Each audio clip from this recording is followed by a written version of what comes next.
Rasulullah, Rasulullah, Rasulullah, Rasulullah. Rasulullah ربنا وبالإسلام أحيانا وعلمنا بأن نبقى لدين الله أعوانا تجمعنا بنور هداه إخوانا وخلانا وأترعنا متى ضمئات بنا الأرواح إيمانا رسول الله ربنا.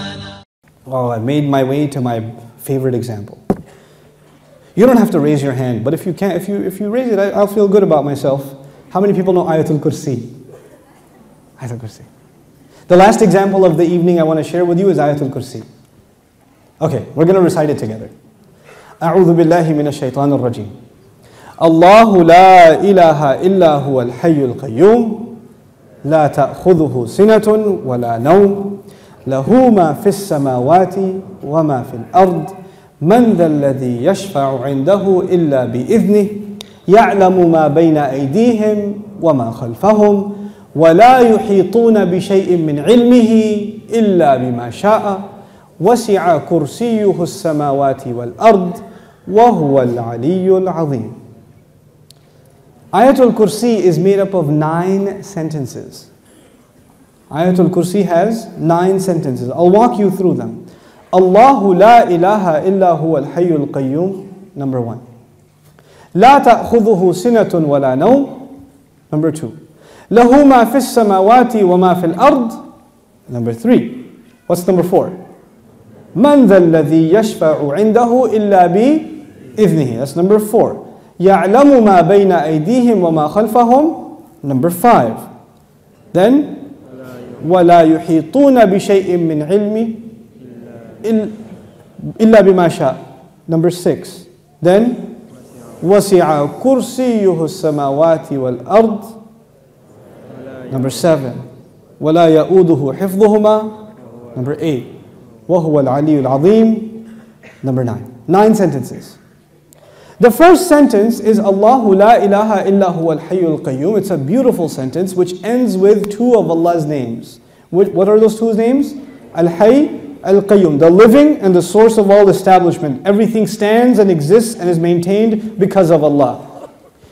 What's incredible is that the last sentence, sentence number 1, has something in common with sentence number 9, which is وَهُوَ الْعَلِيُّ Azim. How many names of Allah in the last sentence? 2 names of Allah in the first sentence, 2 names of Allah in the last sentence. Okay. What's the second sentence? Before I go to the second sentence, let me tell you something about security. Security guards have a very hard job. You see those British guys that wear the funny hats at the towers? That can't smirk? That's a hard job. And one of the best jobs for college students. But if you get a security, if you're in security, you have to sit in your booth. You have to stare at the CCTV for hours and hours. And does it move? It's the same picture. And you have to look at it for 12 hours, 8 hours. It's the most exciting thing you've ever done in your life. What tends to happen when you're guarding something? You tend to get sleepy. You tend to get tired. When you're guarding something, you tend to, so you'll see, of course you don't watch movies because you're very religious, but but in movies, they have these things called movies, and then sometimes they have an action movie, and the guy is trying to get inside a place, but it has a security guard, but the security guard is, so he grabs him, and he gets inside, because the security guard is getting sleepy. You understand? Okay. Allah Azza wa Jal says about Himself, لا تأخذه سنة ولا نوم. Drowsiness. Drowsiness happens when you're tired. Your eyes start kind of closing a little bit. You're not sleeping, but you're kind of half sleeping like that guy over there. I'm kidding. But you're half sleeping. That's sina. And of course, what happens after that? What's the next step? No. First comes Sina. Sina is like, you know, when you go to Jumu'ah and the khatib says, Inna alhamdulillah, alladhi nahmaduhu, nasta'in. Like that's Sina. Okay? By the time he gets to Ayyuha al-ikhwatul kiram, that's Noum. Okay? That's Noum. Okay, so you know the difference between Sina and Noum. Drowsiness and then sleep. Okay. This is the second sentence. The second sentence is, these are things that creation has. Creation gets tired and it starts getting drowsy and eventually it falls to sleep. You know? Or sometimes you tell yourself, no, I'm just closing my eyes, but I'm not sleeping. Okay, let me just close my eyes for a second. You're gone. You're finished. Okay? Now here's the thing. I know something about Sina and Noum because I'm a teacher by profession. Right? So, being a teacher is, you might as well do a PhD in sleep sciences or sleep studies, because you see students like, you know how people check out of a hotel? You can see their brains checking out. Like, in the middle of a lecture, like.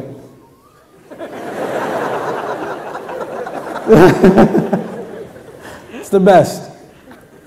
This is the second sentence about sleep, about exhaustion and sleep. Drowsiness and sleep. What was the second last sentence?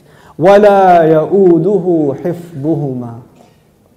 Guarding the skies and the earth does not exhaust Allah.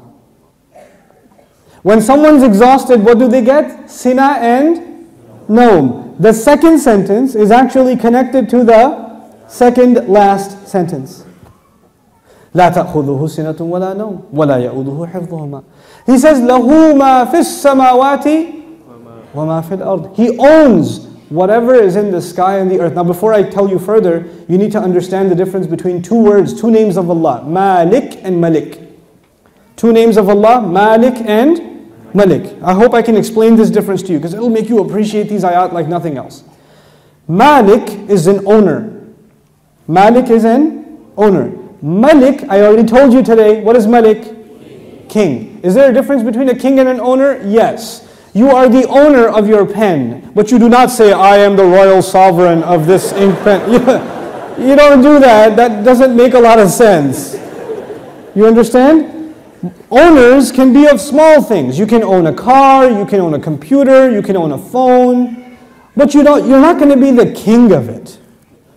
Kingdom is used for big things. Here's another problem. Ownership is about property. It's about property. But kingdom is not about, you're not the king over a tree or the king over a piece of land. You're the king over the people who live in that land. Kingdom is about controlling people. Ownership is about controlling objects. There's a difference. Now Allah says, لَهُ مَا فِي السَّمَاوَاتِ وَمَا فِي الْأَرْضِ. He owns whatever is in the skies and the earth. What is the ayah about? Ownership. The ayah is about ownership. And ownership, one thing about ownership, it's micro. So every single thing is owned by Allah. Okay. What's the third last sentence? Anyone remember? وَسِعَ كُرْسِيُّهُ السَّمَاوَاتِ وَالْأَرْضِ. His throne extends to the skies and the earth. When Allah talks about His throne, He's talking about His kingdom.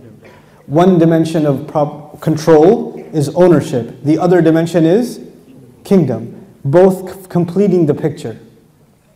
Because if you're just an owner, you're not a king. And if you're just a king, you're not an owner. By the way, let me tell you the difference also. Nowadays in some countries we have kings. You can be the king of an island. But does that mean you own everything in that island? No. Allah is the owner of all things and the king of all things. Both of them are necessary. Just because you own, and by the way, it could be that somebody owns all the property but they're not the king. Is that possible? They own the property but the king is someone else. So they have property ownership but somebody else has authority. Or somebody has authority and no property ownership. But Allah is Malik and He is Malik. The Malik part of Allah's attribute, لَهُ مَا فِي السَّمَاوَاتِ وَمَا فِي الْأَرْضِ. Third sentence. The kingdom of Allah, وَسِعَ كُرْسِيُّهُ السَّمَاوَاتِ وَالْأَرْضِ. Okay. What's the fourth sentence? Let's go back. Allahu la ilaha illa huwa al-hayyul qayyum. La ta'khudhuhu sinatun wa la nawm. Lahu ma fi as-samawati wa ma fi al-ard. What's next? Man dha alladhi yashfa'u 'indahu illa bi idhnihi. Let's understand this ayah first. Who will come and make shafa'ah with Allah except unless He gives permission? In other words, what is shafa'ah? Shafa'ah, if you don't understand the concept, because we use big English words like intercession. But let's make it simple. Shafa'ah means you got connections. Shafa'ah means that you were about to lose your job, but your uncle is the manager and he came and said, no, he's with me. Okay, Balo. He's good. That's shafa'ah. On Judgment Day, we are in trouble possibly, and then somebody comes and says, no, they're with me. They're with me. Go easy on them, please. We beg Allah Azza wa Jal to qualify us for the shafa'ah of Rasulullah sallallahu alayhi wa sallam. And Allah says, nobody will come for you. Your uncle, your cousin, your dad, your mom, your boss. You're not going to come for you on Judgment Day and say, Ya Allah, actually he's not going to happen on that day. We're good. You know, nowadays you can do that. They're with me, VIP pass, so you can go inside. No, not over there. There's no VIP ticket. Except, the only exception is if Allah gives permission. So this ayah is about nobody having any authority unless Allah gives it to them. Nobody will have any authority, and the only exception, and the word exception is important, the exception is if Allah gives it to them. You clear about that? Yes. Okay. وَلَا يُحِيطُونَ بِشَيْءٍ مِّنْ عِلْمِهِ. They know nothing, they can control, they encircle nothing of His knowledge. إِلَّا, except بِمَا شَاءَ. The fourth sentence and the sixth sentence are both about a statement about Allah and the only exception. The statement was, nobody has authority to make a case except whoever Allah gives permission. They have no knowledge except whoever He wants to give knowledge to. Otherwise they know nothing. وَلَا يُحِيطُونَ بِشَيْءٍ مِّنْ عِلْمِهِ إِلَّا بِمَا شَاءَ. The fourth and the sixth sentence are correlated. The first and the ninth, the second and the eighth, the third and the seventh, the fourth and the sixth. What's left? Middle sentence? Yes. He says, يَعْلَمُ مَا بَيْنَ أَيْدِيهِمْ وَمَا خَلْفَهُمْ. Oh my God, He says He knows what is ahead of them and what is behind them. As though, and He knew what is coming ahead in the ayah and what was behind in the ayah. He put in the middle of it is, I know what's ahead and I know what's behind. Who speaks like that? Who speaks like that? SubhanAllah. The way in which Allah talks, the way in which Allah delivered this speech. And I want you to be cognizant of a fact. The fact is, we now read the Quran as a book. We read it as a text. We say sentence number 1, 2, 3, 4, 5, 6, 7, 8, 9. Did the Sahaba do that? Did the Rasul himself, sallallahu alayhi wasallam, says, look at sentence number 1 and sentence number 9 and 2 and 8 and 3 and 7? No, because he was just what? Speaking. He was speaking the Quran. We are able to see these things when they're put in writing. The Quran was so perfect when it was being given in speech. And which has more possibility of mistake? When you write something or when you say something? Oh man, when you say something, it's hard to take it back. Especially if it's on YouTube. That's hard. But if you're writing a nasty email, then you can, before you hit send, erase that and just say Eid Mubarak and then send it. You have a chance to take it back. But when you're saying something, it's done. There's no room to edit. There's no room to fix. Allah Azza wa Jal revealed this Quran not in writing. He revealed it in speech. He revealed it in speech. You know, I've sat with linguists, non-Muslim linguists, and I've shared some of these things with them, and they refuse to believe that the Quran is spoken. They refuse to believe it. They say it has to be written.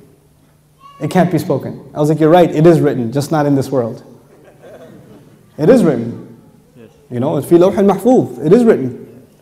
But it was given to Rasulullah as speech. So it would become very clear to anybody who listens This cannot be from a human being.